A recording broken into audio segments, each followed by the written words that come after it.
You are from the United Kingdom, Luton. This is your very own Dr. Shabina Asad Kiyum on the Body, Health and Mind Show on Peterborough's only community Muslim radio station, broadcasted on 106.2 FM as well as Inspire FM in Luton and Bedfordshire on 105.1 FM. And how has it all been this whole week? I can tell you, first of all, it's been very hectic, but it would be really not the same without paying tribute to an icon of a human being. Professor Stephen Hawking was age 76 when he passed away today. He was an individual who transcended physical limitations to explain the universe to millions of people all around the world. Those were the words of the BBC this morning. Professor Stephen Hawking passed away today at the age of 76. And I'm sure that, just like myself, many millions of you will join me to think about him and his family at this very sad time. I don't think that the world will be quite the same place without him. So, this week, I've got a really different show, and I'm so excited about this show simply because of the fact that it's something that many of you will be accustomed to, many of you will have a bit of knowledge about, many of you may not have knowledge about. However, it's very important to talk about this particular field of medicine, and I do classify it as a field of medicine because it's an up-and-coming, probably one of the most rapidly expanding industries from a beauty perspective. From a beauty perspective, I say, ladies, because this is where I want your attention, for anti-aging. Now, beauty has been something, and anti-aging and youth has been something that we have all tried to figure out how to stay young from time immemorial. And today I have a very special guest on my show. But before I go on to introduce my fabulous guest, what I'd like you to do is join in on the show. Come on, let's get some participation from you all like you always give me. So you're welcome to text and WhatsApp us on 07745 278 978, or you can ring on the studio telephone number, which is the Peterborough code. Guys who are outside of Peterborough, 01733 602 133. We are also streaming Facebook Live on video, Twitter Live and YouTube Live. This is what it's all about. So I've got a very esteemed, privileged guest. Honestly, he is so busy and I'm so lucky to have him on. He's a colleague. He's somebody who I trained with in my general practice, a very skilled individual. And it's going to be about the whole subject is actually going to be about the world of aesthetic medicine, which we will be talking about in a little while. Now, my colleague here, Dr. Kam Singh Lally, graduated from Oxford University in 2008, and after a stint in paediatrics, he became a GP based in the Midlands. His NHS work is in Coventry and Hinckley, and his private work is at the Nuffield Hospital in Leicester. He's been performing basic and advanced injectable aesthetic treatments for approximately 3 years and was selected to become an aesthetic trainer for Derma Medical, which is the UK's largest aesthetic company, a year ago. Aesthetic training company, that is. So they train doctors and health professionals to become aesthetic clinicians. He also offers treatment in medical grade chemical peels and also profhilo skin remodelling treatment. These aesthetic clinics are branded as Aestheticology in Bales in Earlston, Coventry, Allure non-surgical clinic in Edgbaston, and Edgbaston Holistic and Royal Leamington Spa 3D Lipo flagship clinic. Today we're going to be talking about the world of aesthetic medicine and its treatments. Also about the myths and risks associated with going to a non-medical practitioner. Dr. Kam Singh Lally, welcome. Thank you very much for having me, and a big hello to all of you listening today. I think if you are interested in the cosmetic sector, and indeed if you're thinking of having any treatments done I think this show will hopefully dispel some myths and ensure you stay safe, because as doctors, both myself and Dr. Shabina, your safety is our prime concern, to make sure that you are in a safe environment and you're having safe treatments. So we'll have lots to talk about in the next hour. Yeah, absolutely, we will. And I'd just like to tell you, everybody, that I, alongside Dr. Lally, have seen his training, his techniques. He's absolutely fabulous, and I would definitely categorize him as one of the best. Indeed, I learned from him as well. So, you know, that's one of the things. Now, Kam, what I'd really like to talk to you about is this booming industry about aesthetic medicine. Now, I know that a lot of people think twice about things like Botox and dermal fillers, and we're going to be talking about those in a little bit more detail. But honestly, the rise and the surge and the boom in this industry has been phenomenal, hasn't it? It really has. It really has. Firstly, thank you. You're too kind with your compliments. Making me blush on camera here. Oh. But the industry really has grown. There was the numbers speak for themselves. I mean, 2005, it was worth around about £750 million, and in the ensuing decade, so 2015 figures, 3.16 billion. Wow. That's a growth. My That's goodness. an exponential growth in the industry. Wow, that's absolutely amazing. So what's the reason behind this becoming ever so popular, Kam? I mean, you know, you've got your surgical procedures that you can do as well, isn't it? I mean, it's a very valid point. The main reason I think people are heading towards a non-surgical cosmetic side is, firstly, I think it's seen as more acceptable. I think socially it's become a norm, and that is in no small part due to celebrity influence and social media influence. I think we're bombarded with ideals of beauty on our phones, on television.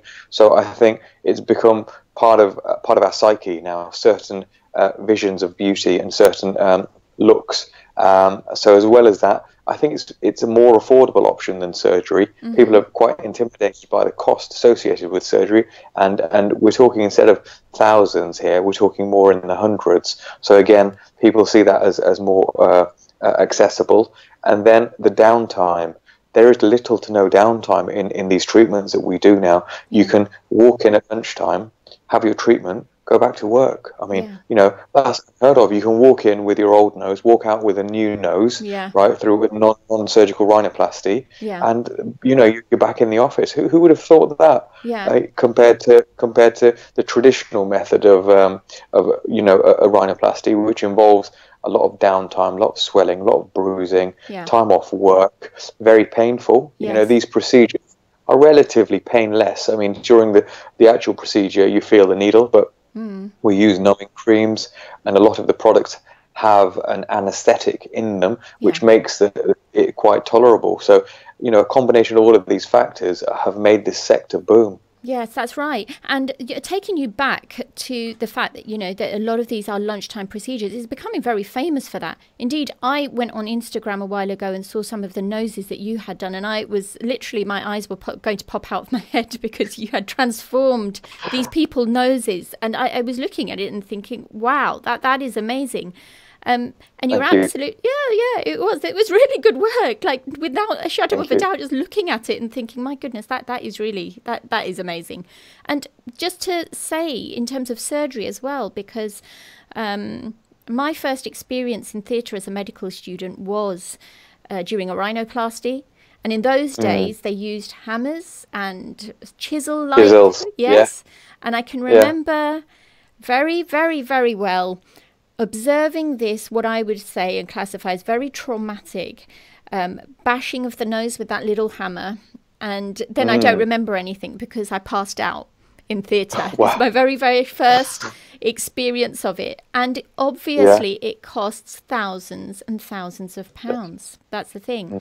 And Kam, what I'd like you to explain to our listeners is the fact that the beauty industry, from sort of, you know, the very famous brands, which I won't mention on the radio for obvious reasons in terms of advertising, do market a lot of creams and lotions and potions that promise to deliver anti-wrinkle or anti-aging type of visible difference within 6 weeks. And so many people have done this, and so many hundreds of women.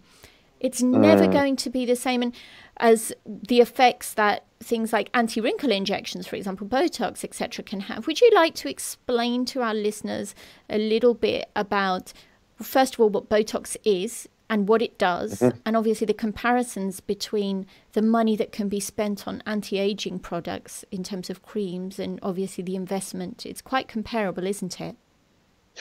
It really is. And looking at some of the price tags of these creams and serums that you can buy, you know, from a typical high street chain, you know, that works as a pharmacy as well. Again, I won't mention the brand, but you can spend eye-watering amounts on these creams that will only really be skin deep. They may give the appearance of an improvement temporarily, but that requires an ongoing investment in these very expensive products that have to be stored a certain way, and you know, can't be exposed to the air for too long or sunlight, or they break down.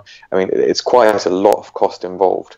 And then you come over to what you were talking about so botulinum toxin is the name of the medication that we use. Botox is one of the most popular brands, and there are other brands that can be used, such as Azalure or Bocacure.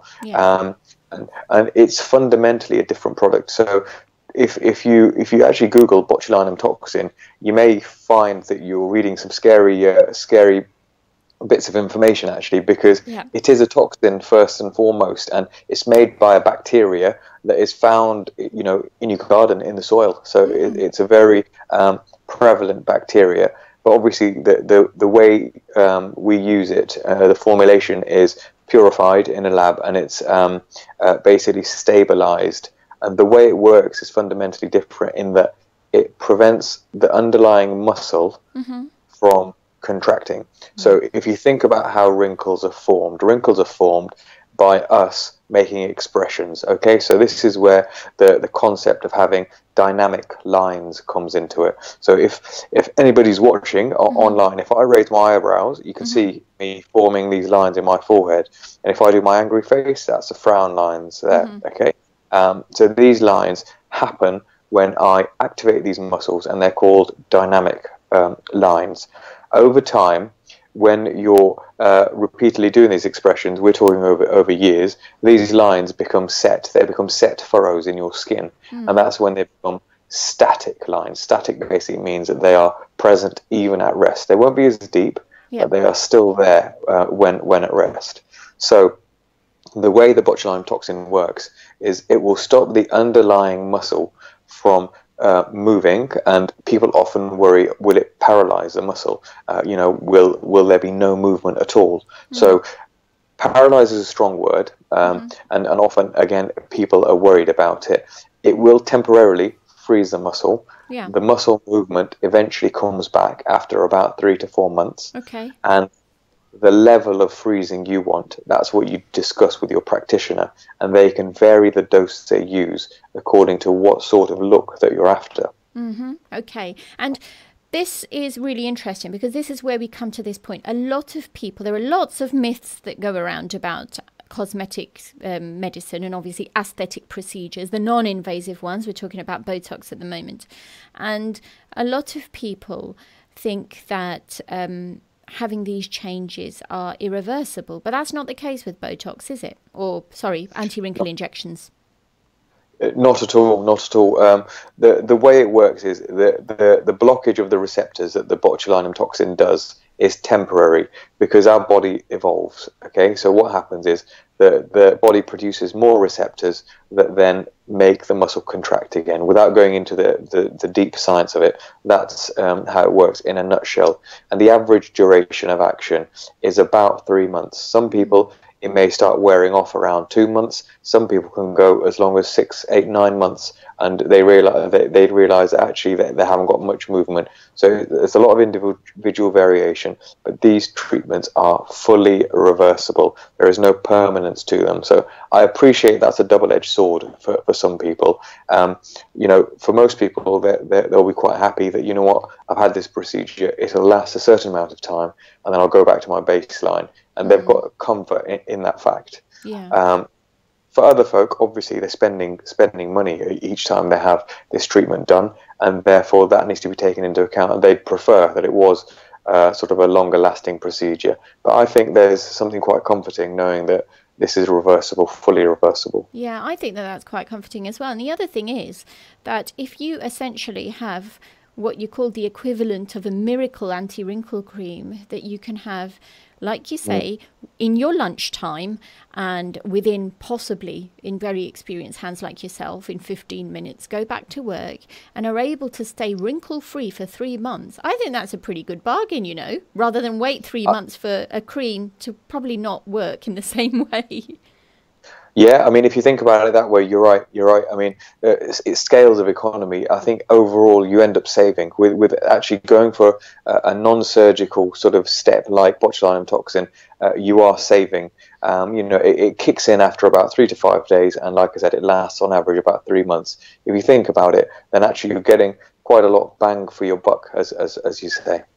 Absolutely. And it's funny because I've started to do a lot of public speaking now, and sometimes I look back at the photographs and I'm thinking, oh, this is going to be fabulous. I'm going to go and really go and share my photos, really share. And one thing that when you're speaking, obviously somebody else takes the photograph, and usually the expression that comes forth in that photograph is so disappointing. And I have seen my eyebrows very much raised, and I thought, oh, you know, I could really do with sort of, you know, keeping them still a little bit. But when you're talking, you can't actually do that. So this could help from a professional point of view, I feel.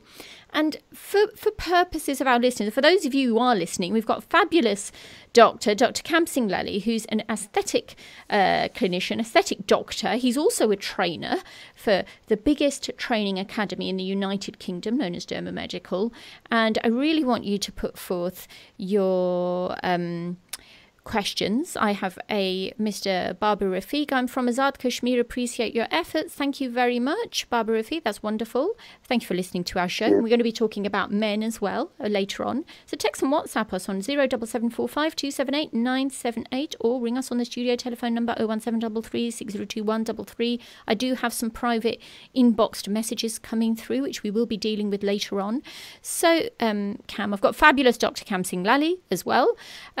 Kam, what would you like to tell our listeners for the ease of information? What areas in the face does botulinum toxin treat, please? What type of treatments can you get? Okay, so if we go back to the fundamentals about how it works, remember I said it helps with movement, with lines that are created on movement. That's the key thing that we use botulinum toxin for. There are a couple of other things that it can help with. So it can give you a lifting effect, and like I said, I'll give you examples of each of these. And it can also give you a dropping effect, and it can also help improve skin quality. Okay, so starting from the beginning, with regards to the wrinkle areas, so a common treated area is the forehead. So again, these are commonly known as worry lines. Okay, so it can help smoothen the appearance of the forehead by relaxing this muscle that pulls upwards. For those who like your anatomy, that's the frontalis muscle. And another common area is the frown area. So that's me frowning. You can see that I get a deep line there. So like a number 1. Some people may get 2 parallel lines and have like a number 11. So and they can become quite deep set depending on how much you frown on a daily basis. So it can really help with that. And then the other common area in the upper face are these lines around the eyes, which happen if you smile. So if you have a genuine smile, they say you smile with your eyes, but unfortunately it comes at a price, and you develop these crow's feet lines. There you are, there are mine. And so we can soften them and really, really improve those lines, which can give you quite a refreshed look. The other area is across the nose. So you might think, well, what can you do across the nose? For some people, when they laugh, they scrunch up their nose. I think it's quite an endearing trait, but some people find they don't like that, and it can help with those lines as well. Okay, that's brilliant. So it really does do a lot of things. And there's something that for a widened jaw you can have in terms of injections as well. Would you like to explain that to our listeners too? Yeah, of course. That's a sort of a medical indication as well. If you're a teeth grinder, so if you grind your teeth at night, or if because of stress you grind your teeth during the day, these muscles on the side of your face, known as your masseter muscles, your jaw muscles, you can feel them if you clench your teeth, and they can become quite large. So we can inject into those muscles, which will help reduce their activity, reduce their size, which has a twofold effect. So one, it will help with teeth grinding symptoms, because you're taking out the main muscle that does that. And two, because you're reducing the muscle bulk, it will help narrow the lower part of your face. So it's a very common treatment, actually, that many young ladies ask for. Okay, that's brilliant. Now, it looks like we've got a call, which is brilliant. Let me just try and get our call.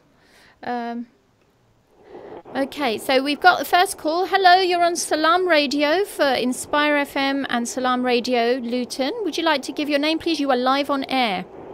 Hello, Dr. Kim and Dr. Lally. Lovely to hear you both. Okay. My name is Asad, and I had a question for your cosmetic doctor, please. Okay, yes, please go ahead. Dr. Kam, it was great listening to all what you were telling us. My question from you is, there are so many individual practitioners who are advertising, injecting Botox as well as fillers, and these include beauticians as well as non-doctors. Is this a safe procedure to be done by anyone who advertises it?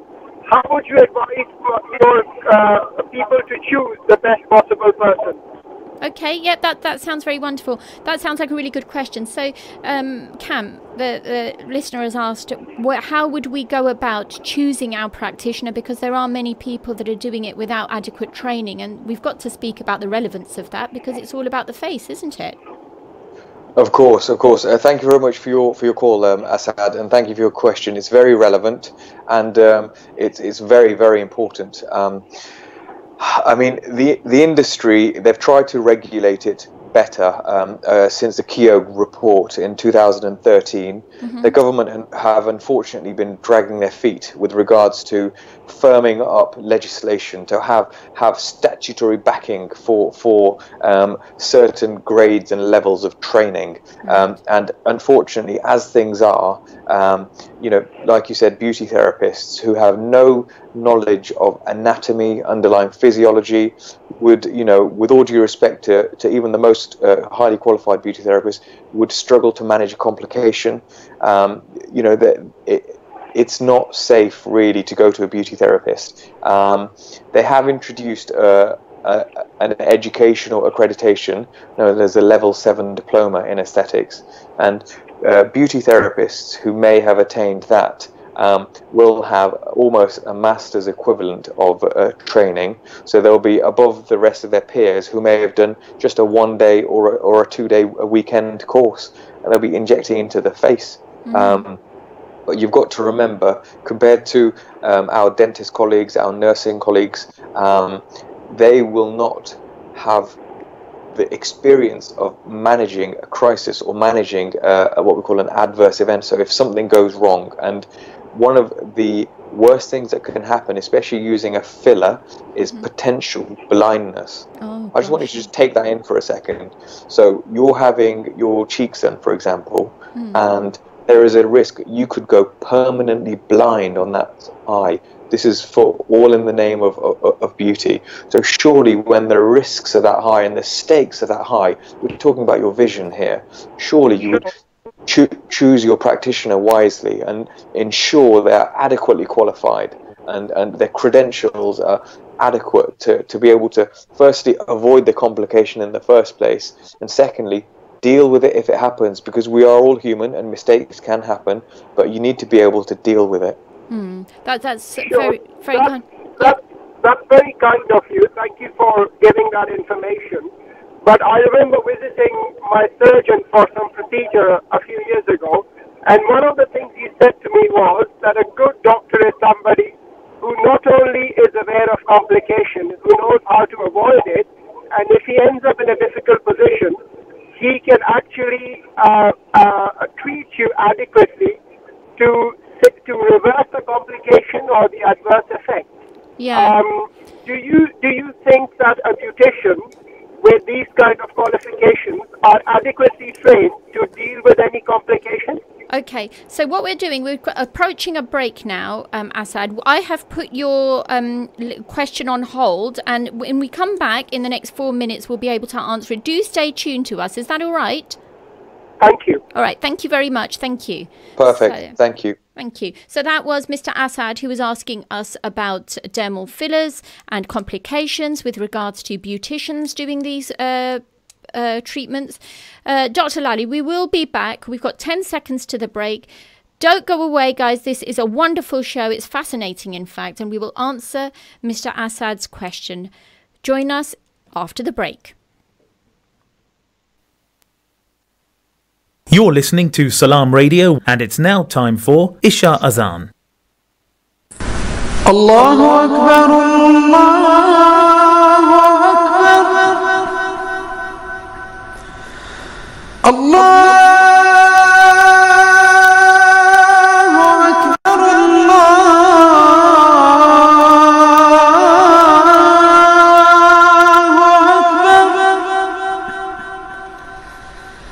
أشهد أن لا إله إلا الله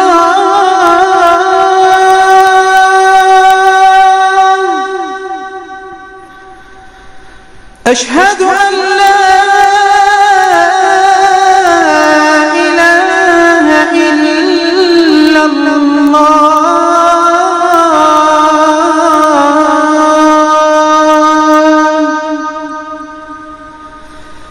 أشهد أن محمدًا رسول الله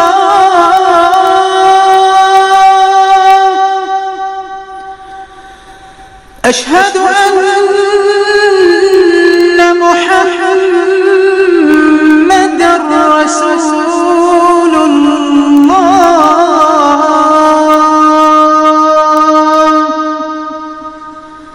حي على الصلاة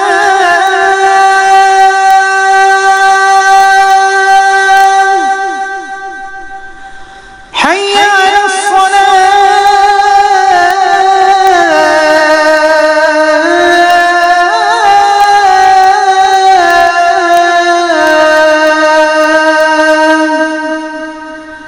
حي على الفلاح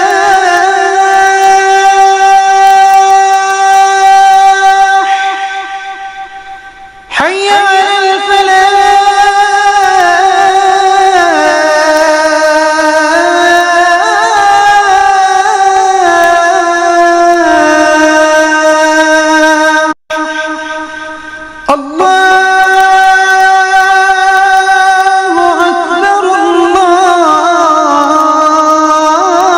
الله أكبر الله أكبر لا إله إلا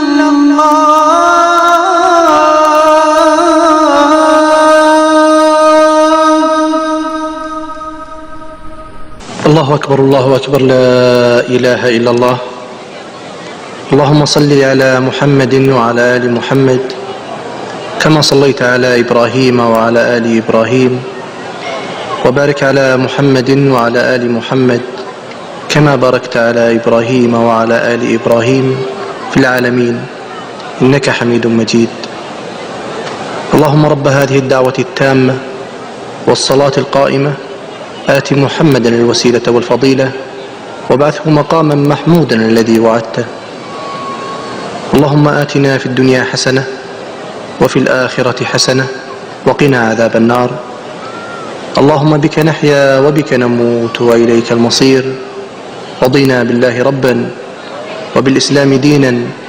وبمحمد صلى الله عليه وسلم نبيا ورسولا.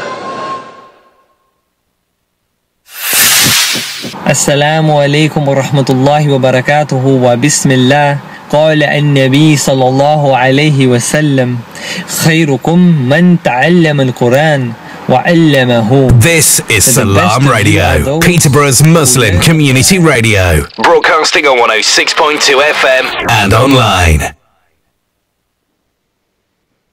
Welcome back. This is your very own Dr. Shabina Asad Qayyum for Salaam Radio 106.2 FM and the wonderful Inspire FM 105.1 FM in Luton, may I say. Very wonderful to be here with you. We are talking aesthetic medicine, and we weren't having a heated discussion, but we had a listener who was very passionate actually about the fact that we do have beauty therapists and people that are delivering these treatments extremely sort of from a risk point of view. And his last question was, when Dr. Lally, who's the aesthetic clinician with us here today, his last question was that how can, even though we've got the level 7, which is a qualification in which we're all accredited, but how can somebody who gains that qualification, who is a beauty therapist, or not that qualification, but claims to be accredited, still manage complications with the same authenticity that a doctor does? Was that the question, Kam, if you may correct me? Yeah, no, that was essentially the question.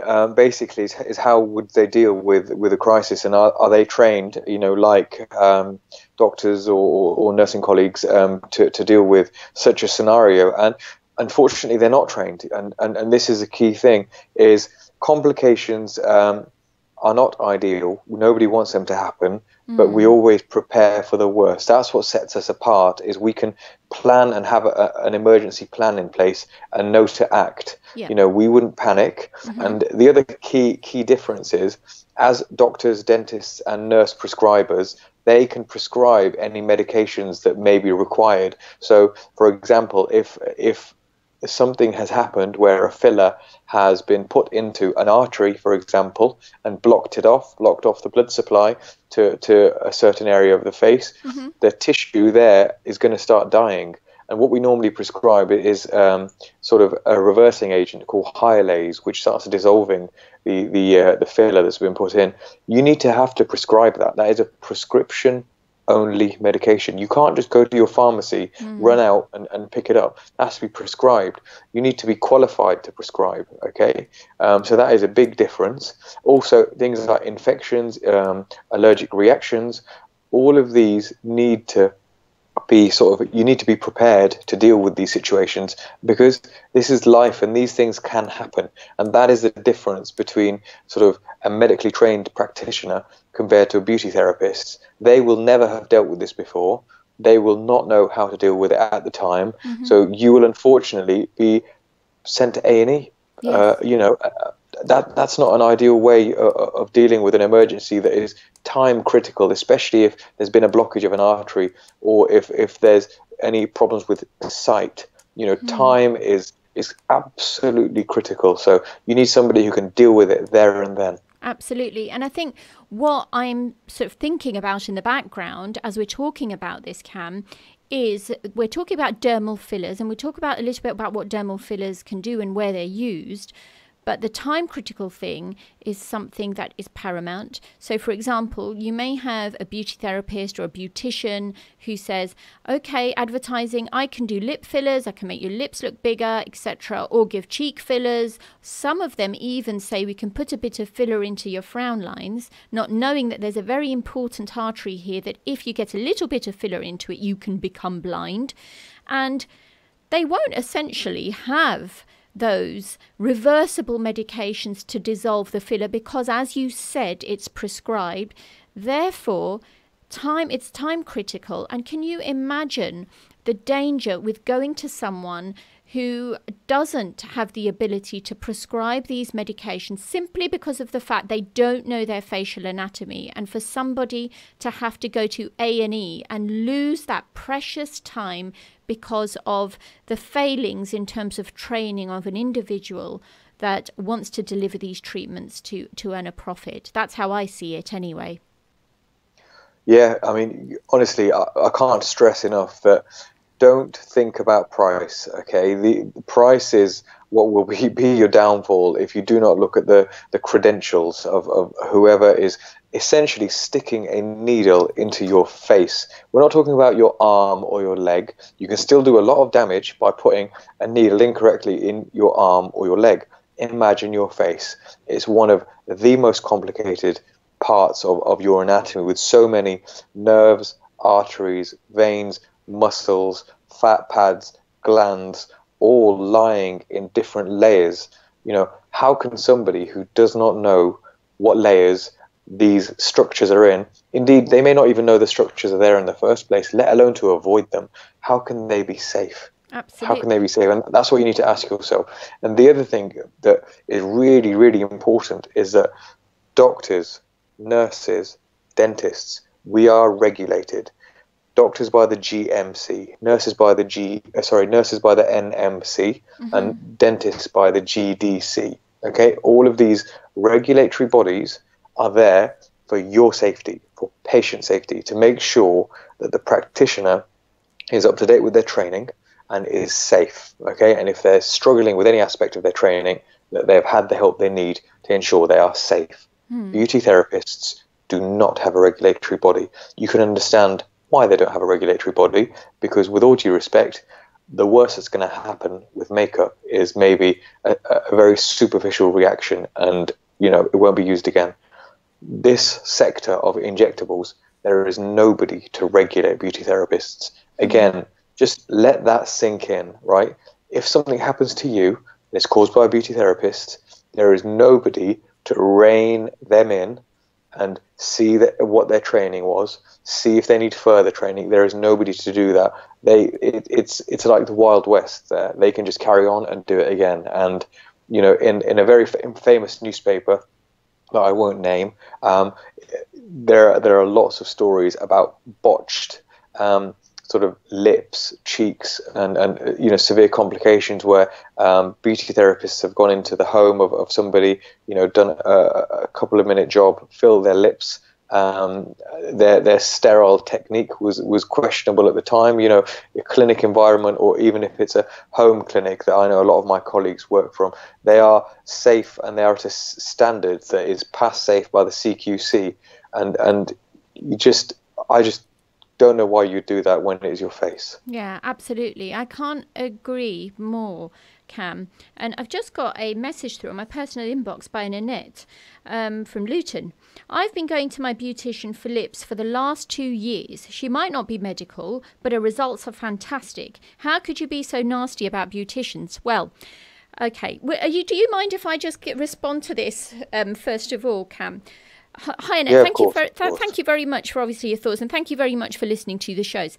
First of all, the first thing I want to establish is, number one, we're not being nasty. Okay.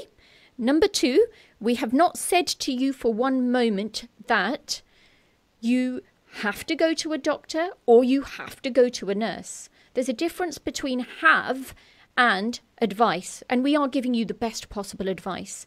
Number two, if you are going to a beautician and she gives you fabulous lips, good luck to you. But what I would like to say is that it would be a very good idea for you to ask your beautician, for example, if you were to get an infection or an occlusion of a very important vessel, is she qualified enough to handle it, or is she going to send you to A&E, or is she going to send you to another doctor? Cam, what would you like to say? Yes, again, thank you very much for listening, Annette. This is what we want. We want to engage with people who have these queries and dispel any myths. The first thing, I completely agree with Dr. Shabina. We don't want to be nasty here. This is about raising awareness and increasing knowledge. And that's why earlier when I was talking about beauty therapists, I did say, with all due respect to my beauty therapist colleagues. So I respect everybody and I respect their work. But there is a difference, and I appreciate she may be a highly skilled injector, and that's good. There are lots of skilled injectors out there who are non-medical, and she may give you the exact result you want. But it's just about the time that something goes wrong. That's all I'm saying. Is just consider if something goes wrong. And it may not have gone wrong yet, but like I said, even the most experienced injectors, in fact, the most experienced injectors often have adverse effects because they're so experienced. They're doing this procedure so often, and there is a variation in everybody's anatomy. So complications can happen. It's about being able to deal with them. So again, this isn't a slight on all beauty therapists at all, and I don't want you to take it that way, but it's all about raising awareness and safety and knowing about what the differences are between the two different levels of practitioner. And if you knowingly choose to go to your beauty therapist after sort of you're aware of everything that we've explained, then that is fair enough, and like we say, good luck to you. But if something were to happen, then you'd probably be in a bit of hot water. Okay, so I hope that has answered your query, Annette. Thank you very much for your question.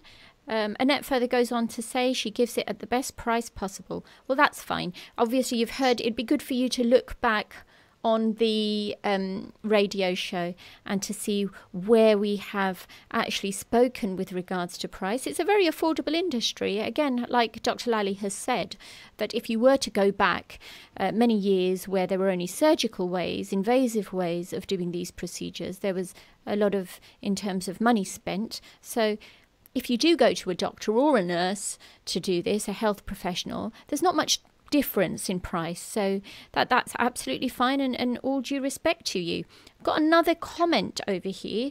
Please keep my name just before we go on to that. Sorry, Dr. No, that's all fine.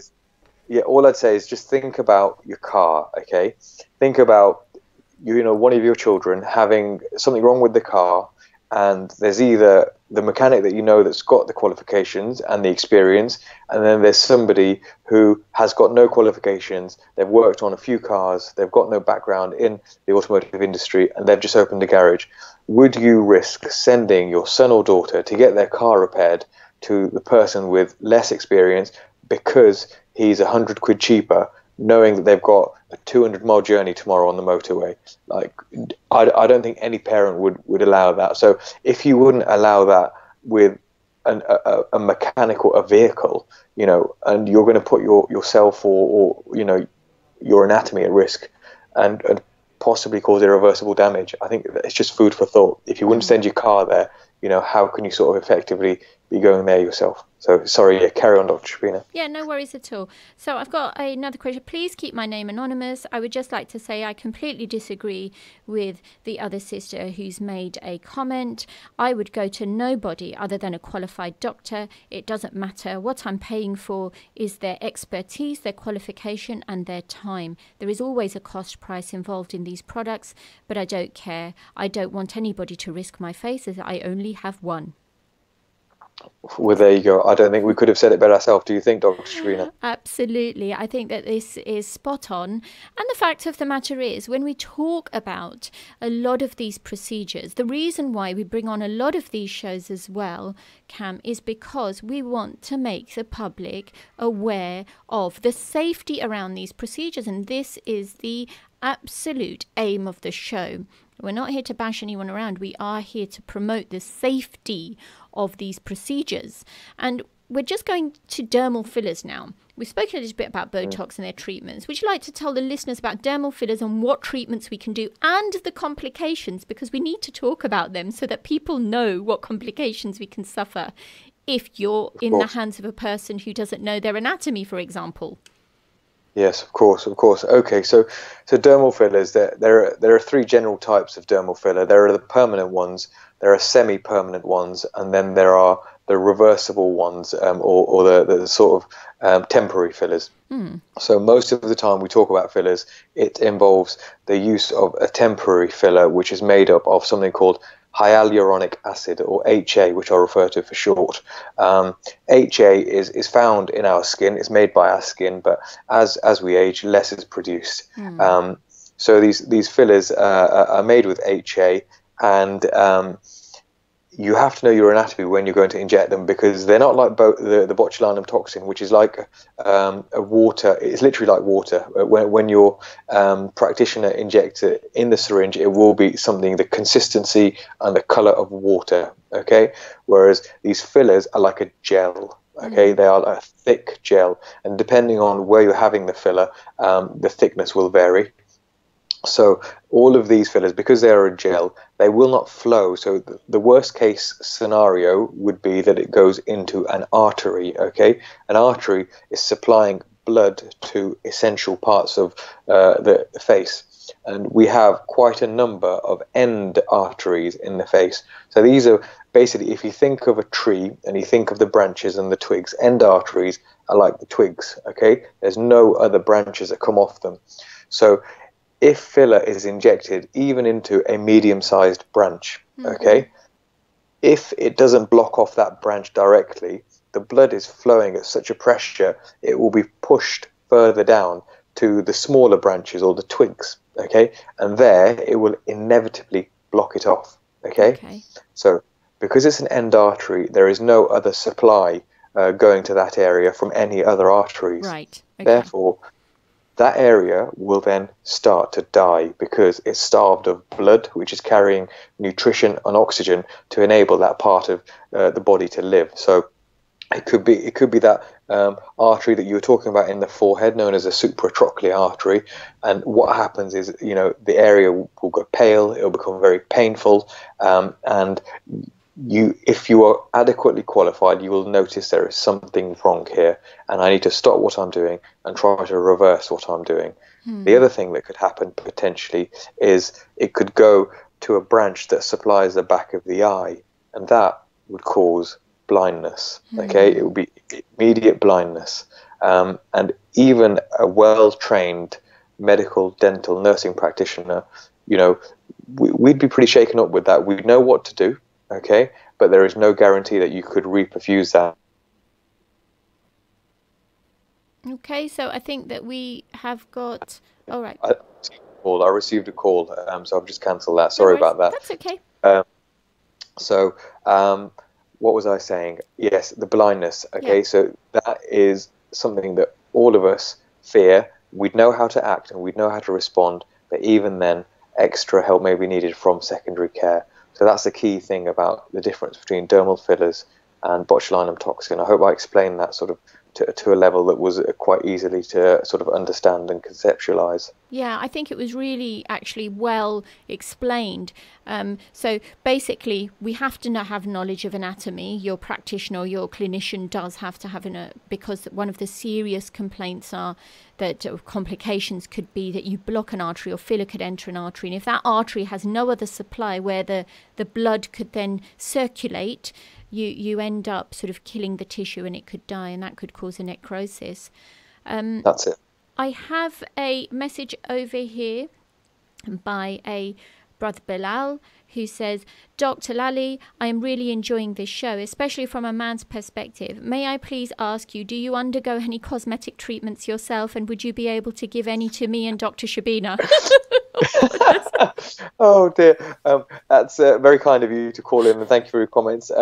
So have I ever had any treatments? Okay, so I have previously had a little bit of Botox or botulinum toxin in my forehead, and that was done while we were training, actually, because one of the models hadn't turned up, and we were training. So I became the guinea pig, and I happily accepted it. So I haven't had it since, so you can see all of my expressions are back to normal. Yeah. But it enables me to actually give some authenticity to what I'm saying, because when clients ask me, Dr. Lally, have you had it done? How does it feel? How do you feel afterwards? I have been through it, so I can speak to them about it. So I have had it done. Lots and lots of men are coming to us for this sort of treatment. You may have heard of the colloquial term Brotox, because it's so common. It's so common. Yeah, absolutely. So, Brother Bilal, I hope that has answered your question. Obviously, in addition to that, with regards to my treatment, I can tell you now, I hopefully will. I've been having a look at my expressions on the Salaam radio videos. I do raise my eyebrows quite a lot, but that's just part of my expression. I will be looking to have that treatment by Dr. Lally only, and I will hopefully show you the outcome. But thank you for your support, because I know that you're a regular listener on the show. And thank you for thinking about my treatment as well. So, yeah, I'll definitely take take you up on that, Kam, with regards to this. So coming back... My pleasure. Yeah, thank you. Now, coming back to the whole aesthetic medicine, one thing that I really wanted to touch up on is the fact that aesthetic medicine itself and these aesthetic treatments can really help, can't they, with regards to people who have a low self-esteem, for example. I mean, you can have some really wonderful improvements if you've got a real eye for a face, its dimensions, and how one can improve that. Because you're never looking to change a face as a clinician, are you, Kam? You're not. You're looking to enhance those features and complement the face. Am I correct in saying that? Completely right. I mean, my motto, the motto of my company, Aestheticology, is be the best you. Okay, we want to help you be the best you, and what you've touched upon there, Dr. Shabina, is a very, very important topic, actually, with regards to the mental health side of things.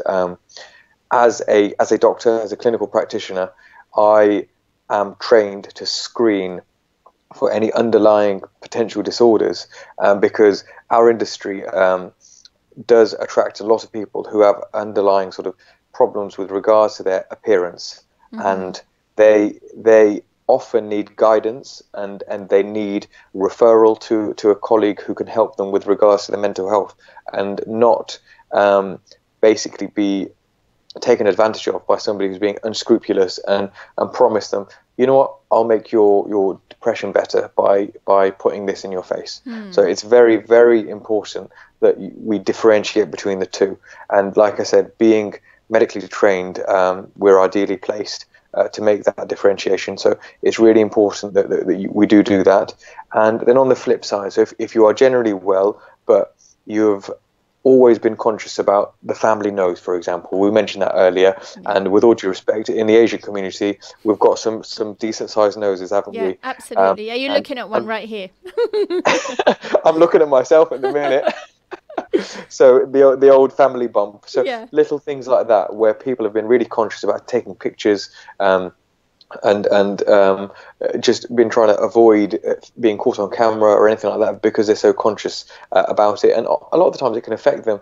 Interviews, you find that their body language is very, very closed and meek, rather than sort of being more upright and things like that. Their posture is all affected by them being underconfident, and we can help with things like that. You know, it's a very relatively non-invasive, non-intimidating way of correcting something that has potentially bothered them for years. So it's two sides of the coin, and like I said, it's important that whoever the practitioner is, they are aware of screening for the mental health side of things, and ensuring that the person in front of them is treated with the right approach. Yeah, absolutely. 100% agree with that, because, you know, the fact of the matter is that when we look at these treatments and the vast amount of work that one can do with them, it is very important to assess whether somebody is having this because they feel that this is something that they need or won't be able to survive without, because that's a completely different end of the spectrum, or if they're looking to it to help with their confidence, and that's a completely different category. I've got another question over here. Somebody again who wants to remain anonymous. Thank you very much for a very wonderful show. You've actually ironed out a few creases with regards to many myths that I had about cosmetic treatments, and I will be looking to have them done. Can I ask the doctor, please, what is the minimum age that you can provide these treatments to? Good question. Very good question, very relevant question, and I guess we should have touched upon it earlier, actually. Absolute minimum is 18, okay? So they need to be a consenting adult. The other two sort of no-go areas with regards to these treatments are pregnancy and breastfeeding. It's really important that all of our community are aware of this. But like I said, the minimum age is 18. I try not to treat 18-year-olds, with all due respect to them, because a lot of their faces are still growing, developing, changing, and often it's a temporary sort of lack of confidence or self-esteem where they want a quick fix. And I think it's really important to make sure that they've fully considered the decision. But strictly speaking, it's 18. Okay, wonderful. Well, Kam, Dr. Lally, we've come to the end of our show. How amazing was that? It was absolutely wonderful. Wow. Thank you so rattled much. by. Yeah, it just completely did. And we've got to have you on again because we've so much to talk about. But thank you very, very much for joining us on behalf of Peterborough and on behalf of Luton and Bedfordshire. It was absolutely wonderful to have you. It was honestly my pleasure, and I'd love to come back and have a chat with you again. And thank you to all the listeners and for all of the questions that were sent in. Thank you. Thank you. Thank you very much to Dr. Lally. Well, now that was an absolutely wonderful show. And before we end, I've got to tell you about a few of our events. So we've got the Healing Minds event that's going to be a ladies focusing on mental health and well-being. Registration is required. Early bird booking price is £20 before the 15th of March. Please telephone 0782 157 4475. And you can email safurahoughton@hotmail.com. Topics will be understanding depression, anxiety and trauma, amongst many other things. We also have our Family Fun Day, run by and sponsored by Penny Appeal on Saturday the 31st of March. The time is 12 p.m. to 5 p.m. Free entry. Everybody is welcome at Gladstone Park Community Centre. There'll be food, bouncy castle, henna, clothes, raffle and much more. And this weekend we also have our Sadqa Day 2018. Let's do something from 12 p.m. to 4 p.m. at the Masjid-e-Khadija on Cromwell Road. Wonderful to have you all again. And next week, hopefully, I will be joining you for another fantastic guest and another fantastic topic. Your very own Dr. Shabina. Your number one for local national news across Cambridgeshire and Peterborough on 106.2 FM.